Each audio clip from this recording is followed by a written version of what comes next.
He's of the color of the nutmeg, and of the heat of the ginger. He is pure air and fire, and the dull elements of earth and water never appear in him, but only in patient stillness, where his rider mounts him. He is indeed a horse, and all other jades you may call beasts. William Shakespeare.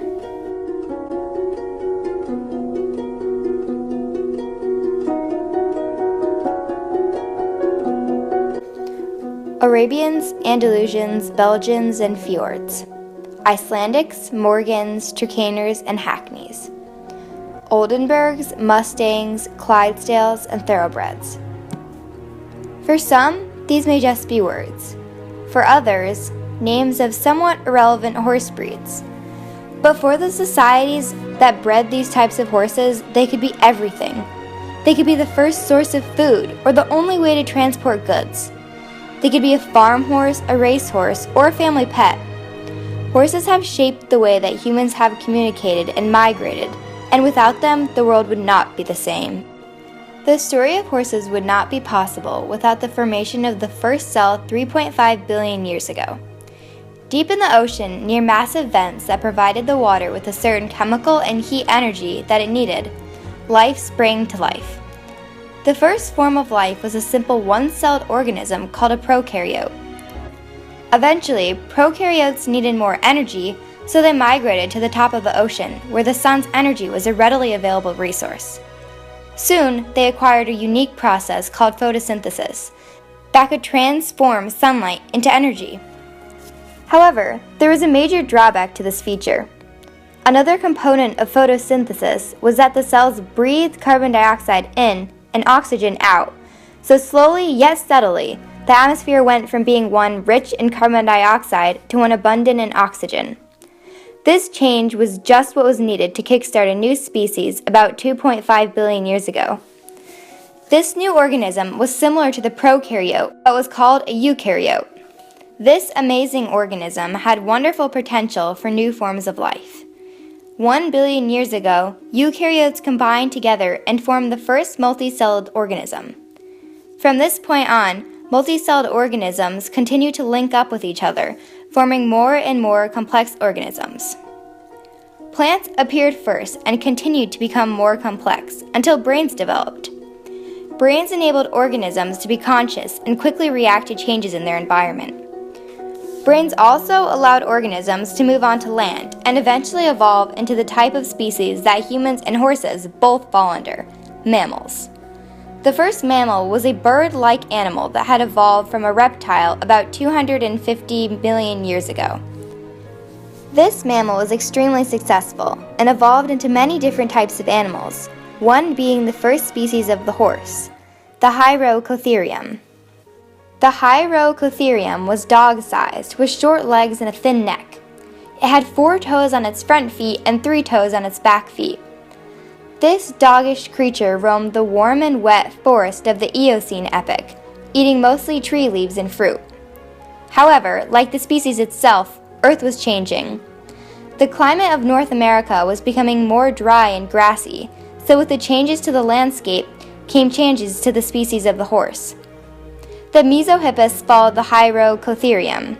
It looked similar to the Hyracotherium, but a bit larger with a longer neck and legs. These new grasslands forced this equine to form harder feet with no toes and brand new molars which featured ridges that were perfect for grinding grass down to a digestible state. These changes were pronounced in the Merychippus, which was first present about 17 million years ago. Soon, with a few minor adaptations like a longer nose and fixed joints in the legs, the modern-day equus appeared. This horse probably looked much like a heavy-set pony with a relatively hardy and small body. These horses, which were nearly perfectly adapted, spread all over the world to almost every continent. In Africa, the Middle East, Asia, and numerous other places, the equus thrived, just waiting for humans to come along. When humans first discovered the horse, some 40,000 years ago, they treated it the same way that they would treat any other wild animal. They chased them off of cliffs and forced them into enclosures like they would with buffalo or elk. They shot them with bows and arrows to eat their lean meat. The horse's meat provided humans with the protein that was necessary for humans' further evolution. For almost 25,000 years, humans and horses continued evolving side by side, with horses being nothing more than a food source. Then, 5,000 years ago, something magical happened on the steppes of southern Russia. The horse was domesticated. When this took place, everything changed. It seems as though the domestication of the horse would be indifferent from that of the cow, dog, or pig, but the horse was wonderfully unique. Instead of just being used for food or workforce, the horse could be used for transportation. Strong and graceful, the horse could run up to 30 miles per hour, while man's top speed is only around 15. Horses are unlike any other large animals like cows in the sense that they do not have to lie down and digest their food, a lengthy process that becomes a burden when traveling. When humans realized the amazing attributes that horses had, they became an essential part of everyday life. Horses enabled the communication of civilizations that were isolated from each other. Suddenly, humans could migrate farther and carry more goods than ever before by using horses as a sturdy pack animal. Religions, customs, and cultures spread throughout the globe, and people gathered in places that eventually turned into cities. If someone was deathly ill, horses could gallop to the doctor in time to save them. Horses were not only used for transportation, but also warfare, hunting, and sports. With horses, wars could be approached in a completely different way. Cavalry could charge at their opponents with unmatched speed and have a clear advantage over a foot soldier. Horses have been a staple to humans' actions for the majority of the time that we have been existent on Earth, and the effects are obvious. Although we no longer use horses for war, or for a main form of transportation, horses are still a crucial factor of many people's lives. Sports including eventing, show jumping, and dressage have blossomed in the USA as well as in many other countries. Equine-related sports have been a part of the Olympics since they were held in ancient Greece, and they are still a part of this prestigious event today. For some, however, horses are needed to work in ways that haven't changed. Ranchers still use horses to herd cattle in places where vehicles cannot drive, and police utilize horses to control crowded areas. In underdeveloped places, horses are still the main mode of transportation and are the difference between life or death. Horses create jobs for people and sustain thousands of years of traditions. They provide joy and companionship, whether used for a pet or a competitive animal. They have carved the way of cities. Humans have used horses for transportation for nearly 5,000 years, where the automobile has been around for less than 300.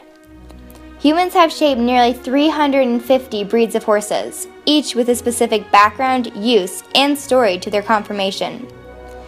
They are a beautiful and magnificent animal, but also are intelligent and obedient, trainable enough to do amazing feats. Without horses, who knows where it would be today, but chances are is that it wouldn't be anything like our modern world. So the next time you see a horse, whether you pass by one in a car, see one in a movie, or riding one, don't just admire its beauty, but appreciate its importance to the human story.